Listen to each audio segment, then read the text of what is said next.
বিসমিল্লাহির রহমানির রহিম। সম্মানিত শান্তিকামী দেশের মালিক মায়েরা, বাবারা, ভাইরা ও বোনেরা, আসসালামু আলাইকুম। সম্মানিত শুধু এই পত্রপত্রিকায় দেখতেছি যে মাঝে মধ্যে দেখতেছি যে এটা নাও থাকতে পারে, তো প্রস্তাব আসতেছে আর কি, যে জনপ্রতিনিধি হইতে হইলে উচ্চশিক্ষিত লাগবো। উচ্চশিক্ষিত বা মোটামুটি শিক্ষিত লোক লাগবো। শিক্ষিত লোক ছাড়া এই জনপ্রতিনিধির দাঁড়াইতেই পারতো না। যেমন মনে করেন যে এই মেডিকেলে কেউ যদি ইন্টারে 3rd ডিভিশন পায়, তো এই মেডিকেলে তো হ্যাঁ পরীক্ষাই দিতে পারতো না। তো মানে অল্প শিক্ষিত বা অশিক্ষিত হইলে সে জনপ্রতিনিধিত্ব মানে দাঁড়াইতেই পারতো না। এরকম একটা আলোচনা পত্রপত্রিকায় এসব দেখতেছি। তো দাঁড়াইতে পারতো না। এটা ইয়েও দেখলাম যে দেখা যায় যে হেরা এই চুরিদারি বাটপারি করে, হেরা অজ্ঞমূর্খ ব্যাককল, হ্যাঁ, রাজাকার, স্বৈরাচার, গুণাগার ইত্যাদি ইত্যাদি। হ্যাঁ, তা আমি আমি আমি হয়তো আমি একটু মনের কষ্ট নিয়ে হয়তো একটু বেশি দু এক জায়গায় একটু বলছি বা বলতেছি, কিন্তু এইরকম বলতেছে। আচ্ছা, আমার বলার বিষয় হলো, প্রিয় ভাই বোনেরা, যারা ওখানে হাজার হাজার নেতা পলাতক বা জেলে আছে, এই যে চোর বাটপাড়া হাজার হাজার কোটি টাকা চুরি বাটপারি করছে, হেরা তো প্রায় সবাই উচ্চশিক্ষিত। মানে শিক্ষিত ছাড়া কেউ নাই, কিন্তু উচ্চশিক্ষিত অনেক বেশি। এই চোর বাটপাড়া, যেই চোর বাটপাড়া হাজার হাজার কোটি টাকা চুরি বাটপারি লুটপাট হরিলুট কইরা, হ্যাঁ, দেশে বিদেশে আছে, কারাগারে আছে, হ্যাঁ, এরা তো প্রায় সবই উচ্চশিক্ষিত। হ্যাঁ, অল্প কিছু আছে যে শিক্ষিত কিন্তু উচ্চশিক্ষিত না, যাই হোক। তো এখন এই যে এই প্রস্তাবটা করা হইতেছে যে অল্প শিক্ষিত বা অশিক্ষিত মানুষ জনপ্রতিনিধিত্ব করতে পারতো না। হ্যাঁ, এই যে আপনার মতিউরের, এই যে কাস্টমসের মতিউরের স্ত্রী লায়লানা লাইলি নরসুন্দির, যে তিতুমির কলেজের ছিল, অধ্যাপিকা ছিল, সে রিস্যুট করছে। হয়তো শিক্ষিত, হয়তো উচ্চশিক্ষিত না, হয়তো তিতুমির কলেজের অধ্যাপিকা হইতে না, রিস্যুট করছে।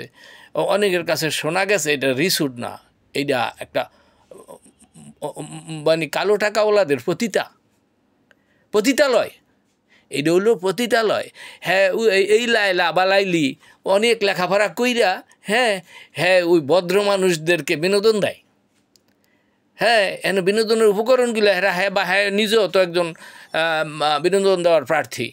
প্রিয় ভাই বোনেরা, এই যে ওর নাম পাপিয়া, নরসুন্দির ওই পাপিয়া, যে এই যে ঢাকা গুলশানের ওয়েস্টিন হোটেলে যে ছিল, হ্যাঁ হ্যাঁ, হেরা যার মেহমান হইতো, বা গেস্ট হইতো, এরা তো উচ্চশিক্ষিত ছাড়া না, এরা অল্প শিক্ষিত বা অশিক্ষিত কেউ না। কিন্তু এদের নামগুলা কিন্তু প্রকাশ হইল না, কেডা কেডা মেহমান হইতো, কেডা কেডা গেস্ট হইতো। হ্যাঁ, এগুলো না বলা। তারপরে যে মনে করেন পরিমণি, হ্যাঁ, পরিমণি রোজারা মেহমান হইতো, গেস্ট হইতো, বা যে বিভিন্ন পত্রপত্রিকায় যে আইছে, এরাও কেউ অল্প শিক্ষিত না, অশিক্ষিত না, বুঝছেন, এরা সব শিক্ষিত, উচ্চশিক্ষিত। প্রিয় ভাই বোনেরা, আমি বলবো, এই যে ডক্টর তোফায়েল সাহেব, এই নির্বাচন সংস্কার কমিশনের প্রধান, উনি লোক ভালো, ওনার বাসায় আমি খাইছিও, উনি আমার বাসায় কোনো দিন আয় নাই, একাধিকবার ওনার সাথে, উনি হয়তো আমার এখন দেখলে চিনবে না। হ্যাঁ, আমি 15 সালে ওনার সাথে, ওনার বাসা আমার অনেক মেহমানদারিও করছে, উনি মেহমানদারি করছে দেখে না, উনি লোক ভালো, কিন্তু এই কাজটা ভুল হইতেছে। এই যে এই প্রস্তাব, এই যে অশিক্ষিত মানুষের যদি ভোট না দেয়, উনি ফেল করবো। উনি দাঁড়াইলো, দেখা গেল একজন অশিক্ষিত মানুষ কোনো জায়গায় দাঁড়াইলো, আর একটা ভোটও কেউ দিল না। মানুষ কয় পাগল, চোর, ব্যাককল, অশিক্ষিত, যা বলে তা। মানুষ কয় একটা ভোটও পেল না। হ্যাঁ, একটা ভোটও পেল না, কিন্তু তারে তো বঞ্চিত করা যাবে না। এটাও তো একটা বৈষম্য। সে তো দেশের নাগরিক, তার তো দাঁড়ানোর ক্ষমতা আছে। প্রিয় ভাই বোনেরা, তার তো মানে সে যার স্বাক্ষর জ্ঞান আছে সে দাঁড়াইতে, নাহলে এটা বৈষম্য। আর যদি এটা যদি করা না হয়, এই মানে এদেরকে যদি এই সকলকে যদি নির্বাচনে অংশ নেওয়ার সুযোগ দেওয়া না হয়, তবে তো আবার বৈষম্য বিরোধী আন্দোলন করা লাগবো আওয়ামী লীগের লইয়া। ভারতের লইয়া সেই আন্দোলনের মধ্যে আমার সবার আগে থাকুন লাগবো, কারণ বাংলাদেশে আমার তো অশিক্ষিত লোক হয়নি নাই কেউ, আমি মনে করি আমার চাইতে অশিক্ষিত লোক। আর আমার খায়েশ, হ্যাঁ, আমি জনগণের সেবা করবো, মানুষের খাদে মোমো, হ্যাঁ, গণমানুষের এই খেদমত কর্মো, খাদে মোমো, হ্যাঁ, সেবক কর্মো, এটা আমার খায়েশ। ওখানে যদি কয় যে না অশিক্ষিত বা অল্প শিক্ষিত মানুষ এই প্রার্থী হইতে পারতো না, তো এটা একটা বৈষম্য, একদম বড় মাপের বৈষম্য। তখন আমি যেমন নাকি ওই বৈষম্য বিরোধী আন্দোলনের সামনের কাতারে ছিলাম, আমি আবার এই আন্দোলনের একদম সামনে থাকবো। প্রিয় ভাই বোনেরা, আমি জানি আলী রিয়াজও ভালো মানুষ, ভদ্রলোক, এই ডক্টর তোফায়েলও ভালো মানুষ, কিন্তু এই যে শোনা যাইতেছে পত্রপত্রিকায় দেখতেছি এই কাজগুলা ভুল হইতেছে। সুতরাং অশিক্ষিত লোক খালি টিপস হয়ে জানে, হ্যাঁ নাইলে খালি বাদ থাকতে পারে। হ্যাঁ, অশিক্ষিত বোর্ডের আপনারা কোটি কোটি টাকা দিয়া মিডিয়ায় প্রচার করেন, অশিক্ষিত লোকের ভোট দিবেন না, হেরা গুণাগার, হেরা অযোগ্য, হেরা অদক্ষ, হেরা ব্যাকল হোসেন, এটা বলতে থাকেন। যদি জনগণের ভোট না দেয় এত আসতো না। আর আপনারা যারা উচ্চশিক্ষিত আছেন দাঁড়াইবেন, হ্যাঁ, আপনারা লক্ষ লক্ষ ভোট পাইবেন, আপনারা পাইবেন ভালো, দেশ চালাইবেন, দেশটার আবার ব্যস্ত বানাইবেন।